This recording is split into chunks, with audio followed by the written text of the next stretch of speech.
जुडो में मुफ्ती तनवीर नक्शबंदी ऐं हाफ़िज़ शहज़ाद ताहिरी जी इंतज़ाम हेठि ख़त्म नबूवत ते कॉन्फ्रेंस कोठाई वई, जंहिं में हज़रत पीर अयूब जान सरहंदी, मुफ्ती मोहम्मद इब्राहिम कादरी, हज़रत मौलाना मुफ्ती शफ़ीक़ अहमद कादरी, पीर मोहम्मद उमर जान सरहंदी ऐं ॿियनि आलमी ख़िताब कयो। इन मौक़े ते ख़िताब कंदे आलमनि चयो त मीरपुर ख़ासि ज़िले जी इंतिज़ामिया खे ख़बरदार कंदे चयो त पाकिस्तान जे आइन तहत मुरतद कादियानियुनि खे कंहिं बि ज़िम्मेवार उहिदे ते मुक़ररु नथो करे सघिजे। हुकूमत पंहिंजे गुमराह कंदड़ ख़्यालनि जी परचां जी खुलियल इजाज़त ॾेई रही आहे, पर इंतिज़ामिया इन ॻाल्हि खे रद्द करे रही आहे।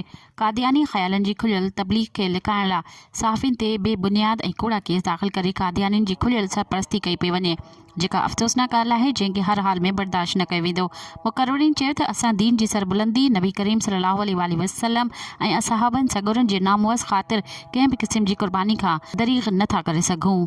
मज़ीद ख़बरनि ऐं तफ़सीलात लाइ विज़िट कयो असांजी वेबसाइट www.awamiNewsHD.com ऐं ॾिसंदा रहो अवामी न्यूज़ HD।